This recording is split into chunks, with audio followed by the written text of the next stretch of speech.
Section 1. You will hear a woman talking to a doctor at a clinic about a medical problem. First, you have some time to look at questions 1 to 4.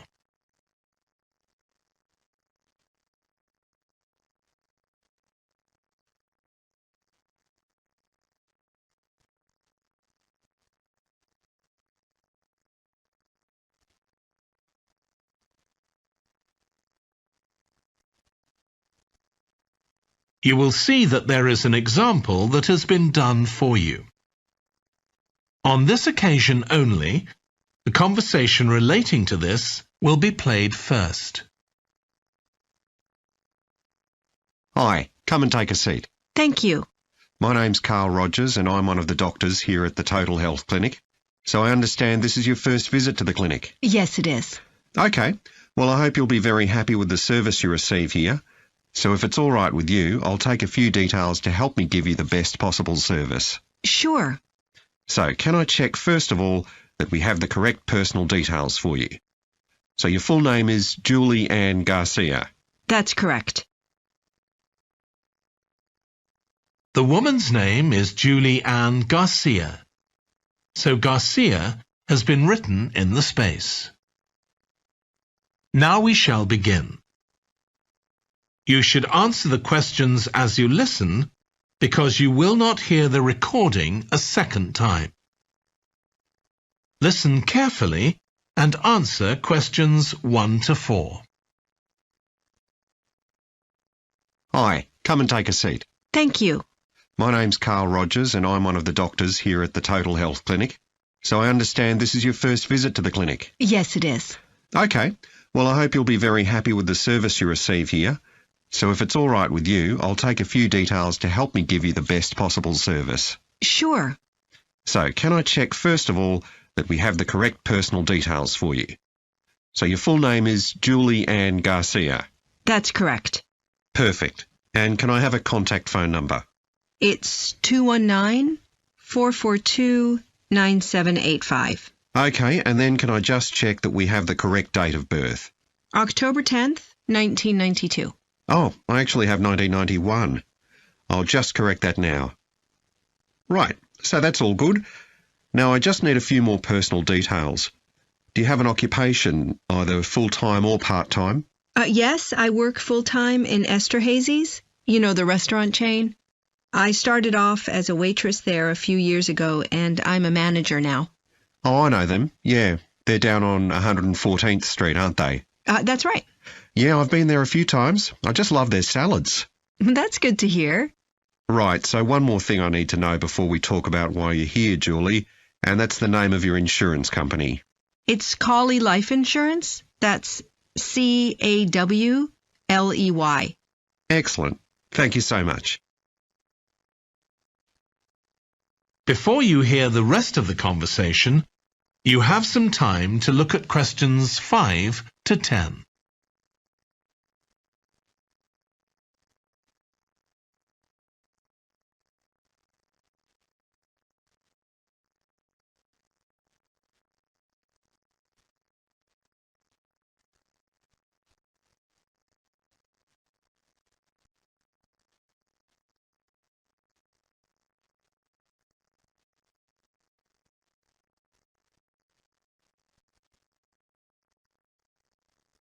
Now listen and answer questions 5 to 10. Now, Julie, let's look at how we can help you. So tell me a little about what brought you here today. Well, I've been getting a pain in my knee, the left one. Not very serious at first, but it's gotten worse, so I thought I ought to see someone about it. That's certainly the right decision. So how long have you been aware of this pain? Is it just a few days, or is it longer than that? Longer. It's been worse for the last couple of days, but it's 3 weeks since I first noticed it. It came on quite gradually, though, so I kind of ignored it at first. And have you taken any medication yourself or treated it in any way? Yeah, I've been taking medication to deal with the pain, Tylenol, and that works okay for a few hours, but I don't like to keep taking it.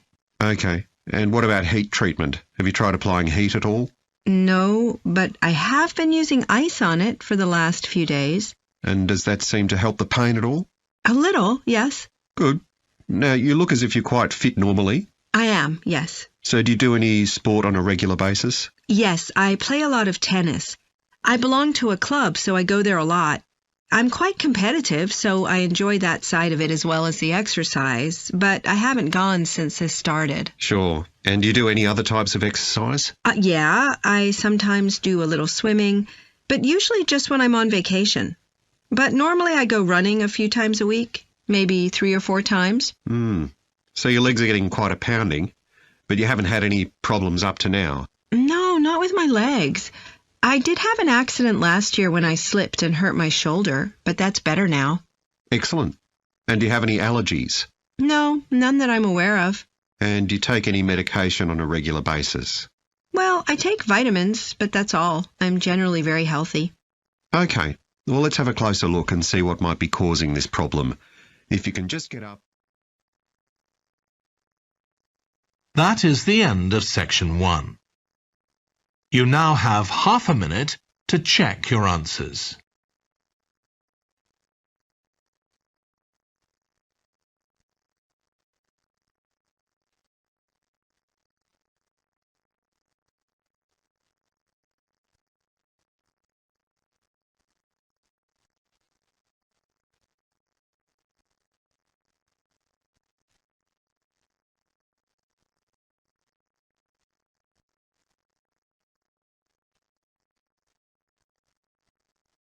Now turn to section 2.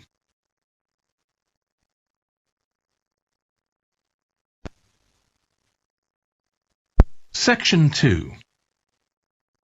You will hear a guide talking to a group of tourists who are about to visit an English castle. First, you have some time to look at questions 11 to 15.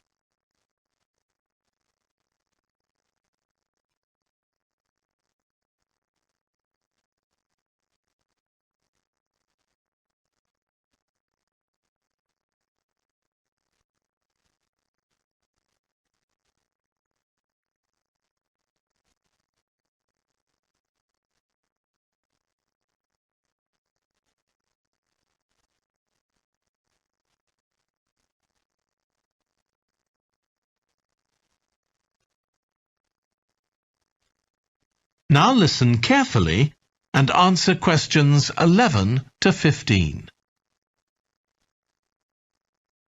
We'll be arriving at Branley Castle in about 5 minutes. But before we get there, I'll give you a little information about the castle and what our visit will include. So, in fact, there's been a castle on this site for over 1100 years. The first building was a fort constructed in 914 AD for defence against Danish invaders by King Alfred the Great's daughter, who ruled England at the time. In the following century, after the Normans conquered England, the land was given to a nobleman called Richard de Vere, and he built a castle there that stayed in the de Vere family for over 400 years. However, when Queen Elizabeth I announced that she was going to visit the castle in 1576, it was beginning to look a bit run down. And it was decided that rather than repair the guest rooms, they'd make a new house for her, out of wood, next to the main hall. She stayed there for 4 nights, and apparently it was very luxurious. But, unfortunately, it was destroyed a few years later by fire. In the 17th century, the castle belonged to the wealthy Fennis family, who enlarged it and made it more comfortable. However, by 1982, the Fennis family could no longer afford to maintain the castle, even though they received government support, and they put it on the market. It was eventually taken over by a company who owned a number of amusement parks. But when we get there, I think you'll see that they've managed to retain the original atmosphere of the castle. When you go inside, you'll find that in the staterooms, there are lifelike moving wax models dressed in costumes of different periods in the past, which even carry on conversations together. As well as that, in every room, there are booklets giving information about what the room was used for and the history of the objects and furniture it contains. The castle park's quite extensive. At one time, sheep were kept there, and in the 19th century the owners had a little zoo with animals like rabbits and even a baby elephant. Nowadays, the old zoo buildings are used for public displays of paintings and sculpture. The park also has some beautiful trees, though the oldest of all, which dated back 800 years, was sadly blown down in 1987. Now, you're free to wander around on your own until 4:30, but then, at the end of our visit, we'll all meet together at the bottom of the great staircase. We'll then go on to the long gallery, where there's a wonderful collection of photographs showing the family who owned the castle 100 years ago having tea and cakes in the conservatory. And we'll then take you to the same place where afternoon tea will be served to you. Before you hear the rest of the talk, you have some time to look at questions 16 to 20.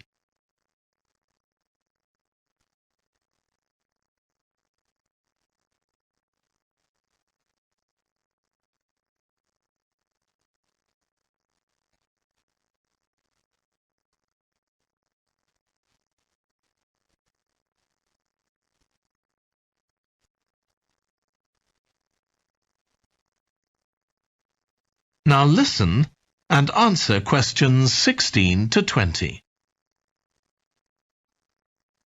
Now, if you can take a look at your plans, you'll see Branley Castle has 4 towers joined together by a high wall, with the river on 2 sides. Don't miss seeing the Great Hall. That's near the river in the main tower, the biggest one, which was extended and redesigned in the 18th century. If you want to get a good view of the whole castle, you can walk around the walls. The starting point's quite near the main entrance. Walk straight down the path until you get to the south gate, and it's just there. Don't go on to the north gate. There's no way up from there. There'll shortly be a show in which you can see archers displaying their skill with a bow and arrow. The quickest way to get there is to take the first left after the main entrance and follow the path past the bridge. Then you'll see it in front of you at the end. If you like animals, there's also a display of hunting birds, falcons and eagles and so on. If you go from the main entrance in the direction of the south gate, but turn right before you get there instead of going through it, you'll see it on your right, past the first tower.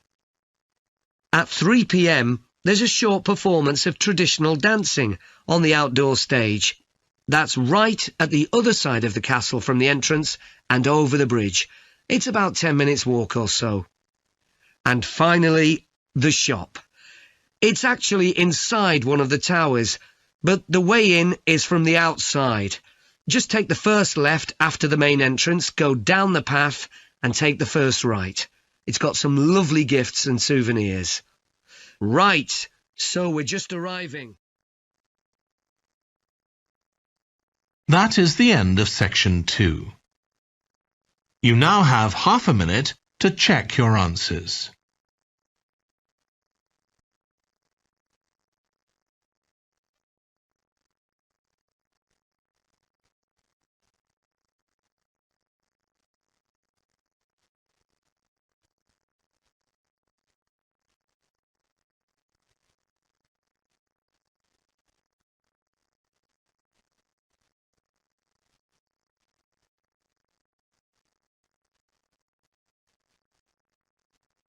Now turn to section 3.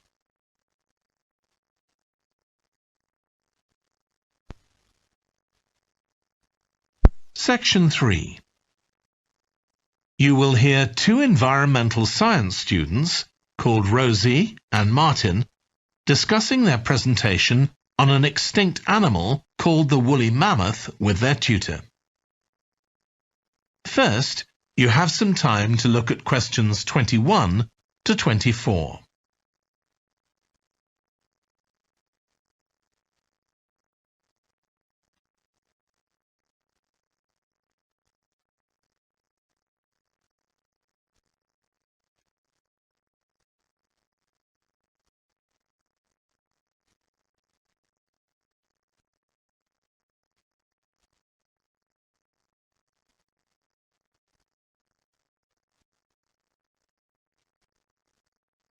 Now listen carefully and answer questions 21 to 24. So, Rosie and Martin, let's look at what you've got for your presentation on woolly mammoths. OK, we've got a short outline here. Thanks. So, it's about a research project in North America. Yes, but we thought we needed something general about woolly mammoths in our introduction to establish that they were related to our modern elephant, and they lived thousands of years ago in the last ice age. Maybe we could show a video clip of a cartoon about mammoths, but that'd be a bit childish.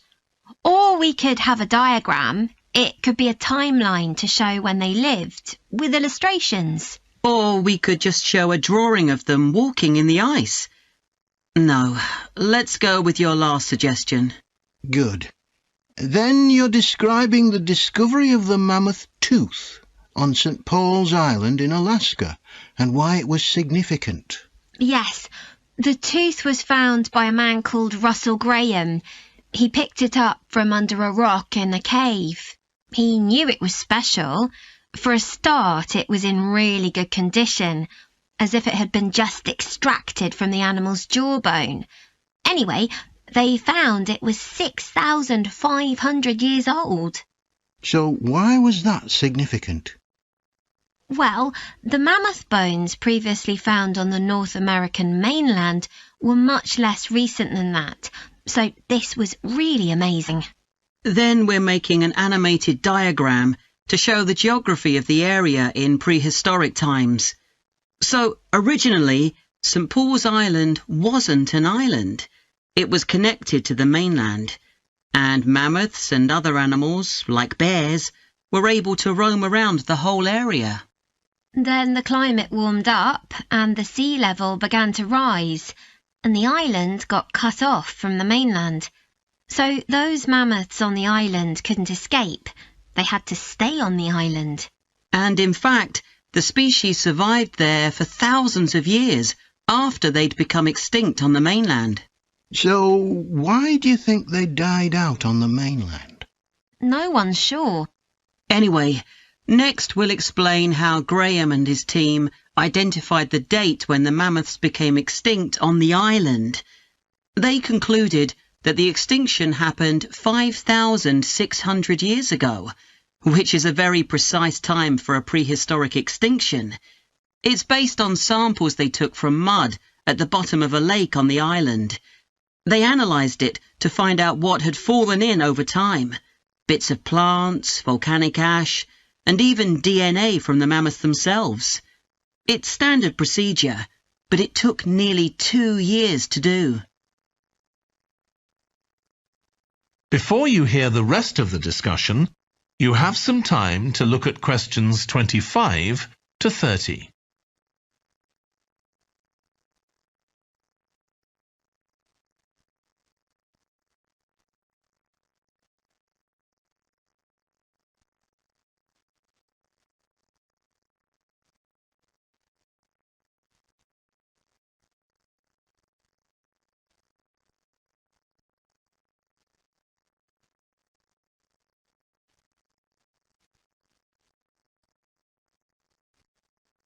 Now listen and answer questions 25 to 30. So why don't you quickly go through the main sections of your presentation and discuss what actions needed for each part? OK. So, for the introduction, we're using a visual. So once we've prepared that, we're done. I'm not sure. I think we need to write down all the ideas we want to include here, not just rely on memory. How we begin the presentation is so important. You're right. The discovery of the mammoth tooth is probably the most dramatic part, but we don't have that much information, only what we got from the online article. I thought maybe we could get in touch with the researcher who led the team and ask him to tell us a bit more. Great idea. What about the section with the initial questions asked by the researchers? We've got a lot on that, but we need to make it interesting. We could ask the audience to suggest some questions about it, and then see how many of them we can answer. I don't think it would take too long. Yes, that would add a bit of variety. Then the section on further research carried out on the island, analysing the mud in the lake. I wonder if we've actually got too much information here. Should we cut some? I don't think so, but it's all a bit muddled at present. Yes, maybe it would be better if it followed a chronological pattern. I think so. The findings and possible explanations section is just about ready, but we need to practice it so we're sure it won't overrun. I think it should be okay, but yes, let's make sure. In the last section, relevance to the present day, you've got some good ideas, but this is where you need to move away from the ideas of others and give your own viewpoint. Okay, we'll think about that. Now, shall we show you some of the... That is the end of section 3. You now have half a minute to check your answers.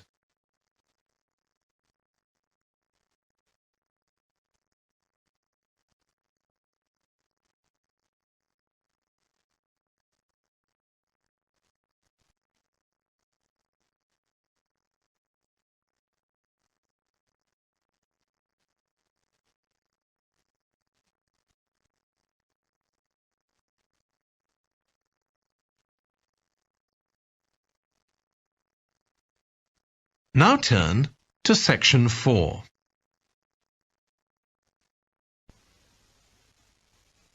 Section 4. You will hear a lecture about the history of weather forecasting. First, you have some time to look at questions 31 to 40.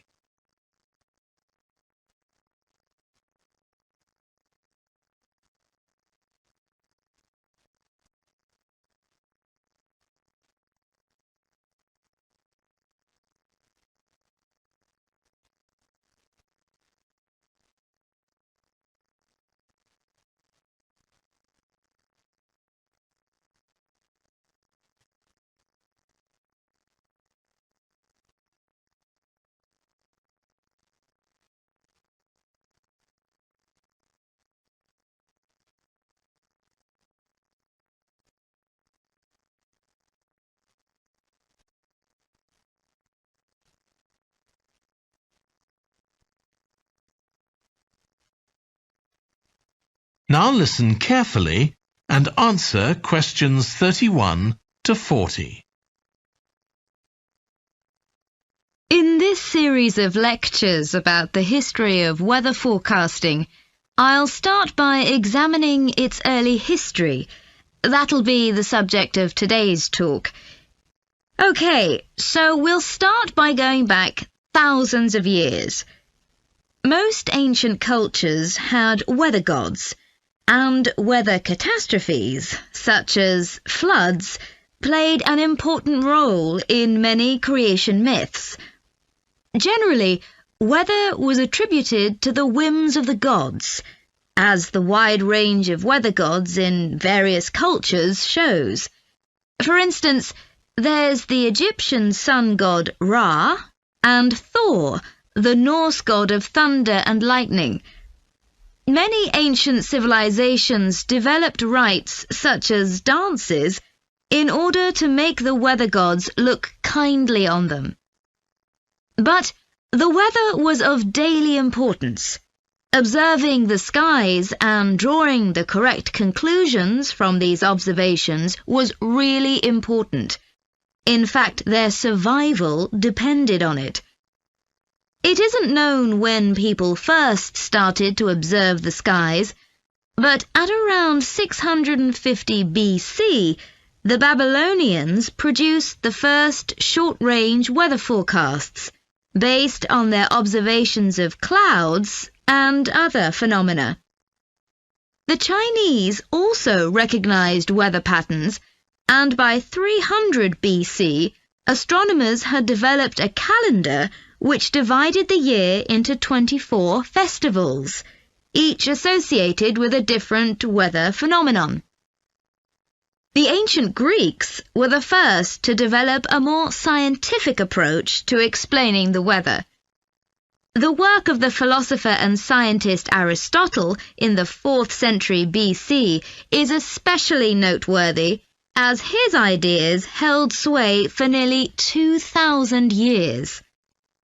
In 340 BC, he wrote a book in which he attempted to account for the formation of rain, clouds, wind, and storms.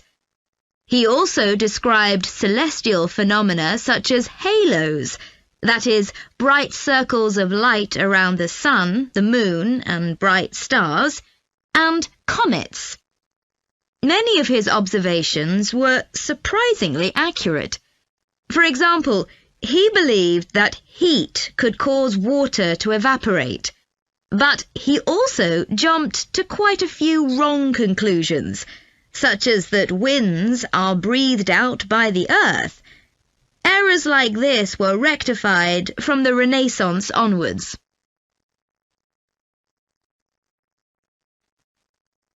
For nearly 2,000 years, Aristotle's work was accepted as the chief authority on weather theory.